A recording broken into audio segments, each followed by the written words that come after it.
अवनीच्या आयुष्यात सध्या जे काही सुरू आहे ते कोणत्याही थरारपटापेक्षा कमी नाही. एका बाजूला जबरदस्तीने लादलं जाणारं लग्न, दुसऱ्या बाजूला तिच्यावर जीवापाड प्रेम करणारा आणि तिला वाचवण्यासाठी कोणत्याही टोकाला जाणारा धनराज. आणि आता तर परिस्थिती इतकी गंभीर झाली आहे की एका चुकीच्या निर्णयामुळे कुणाचाही जीव जाऊ शकतो. धनराजने अवनीला विवानसोबतच्या लग्नातून वाचवण्यासाठी जे पाऊल उचललं आहे ते नक्कीच धाडसी आहे, पण त्याचं वेळी अत्यंत धोकादायक देखील आहे. विवानला लग्नाआधी गायब करणं म्हणजे थेट संपूर्ण देशमाने कुटुंबाला आव्हान देण्यासारखं आहे. विशेषतः महेशसारखा माणूस जेव्हा एखादी गोष्ट मनावर घेतो तेव्हा तो ती पूर्ण केल्याशिवाय शांत बसत नाही. त्यामुळे धनराजने कितीही हुशारीने प्लॅन आखला असला तरी तो कायम लपून राहील याची खात्री देता येत नाही.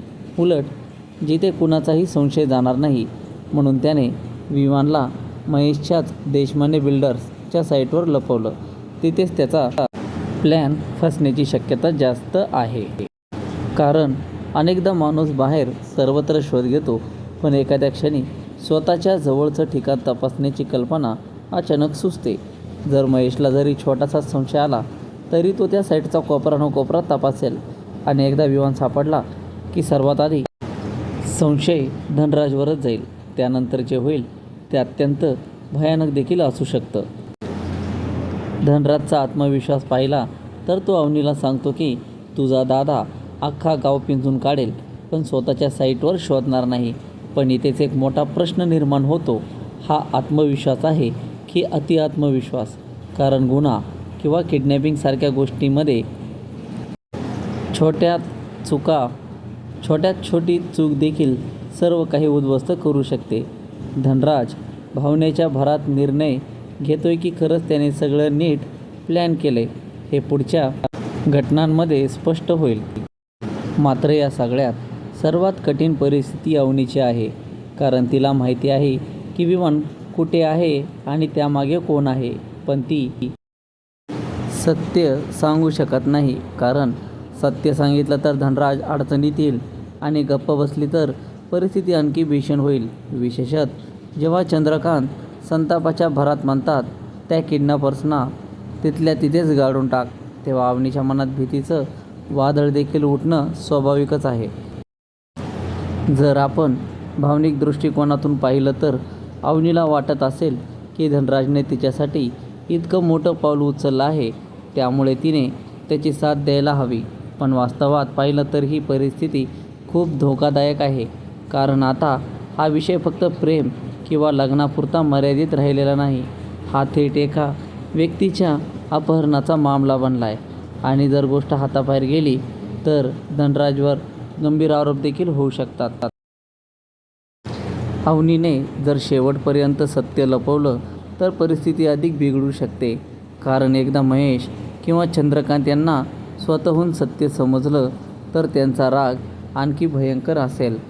त्यांना वाटेल की अवनीनेही त्यांच्याशी विश्वासघात केला, त्यामुळे नातेसंबंध कायमचे तुटू देखील शकतात. पण दुसरीकडे जर अवनीने योग्य वेळ साधून शांतपणे सत्य सांगितलं तर कदाचित परिस्थिती पूर्णपणे हाताबाहेर जाण्यापासून वाचू शकते. ती हे स्पष्ट करू शकते की धनराजने हे सर्व तिच्यावर होणारा अन्याय थांबवण्यासाठी केलं. अर्थात त्यामुळे धनराजची चूक बरोबर ठरणार नाही, पण किमान त्याचा जीव तरी धोक्यामध्ये येणार नाही. या कथेत आणखी एक महत्त्वाची गोष्ट म्हणजे महेशचा स्वभाव. जर महेशला वाटलं की कुणीतरी त्याच्या कुटुंबाशी खेळला आहे तर तो शांत बसणार नाही. त्यामुळे धनराजचा प्लॅन जरी काही काळासाठी यशस्वी झाला तरी देखील शेवटी सत्य बाहेर येण्याची शक्यता खूपच जास्त प्रमाणात आहे.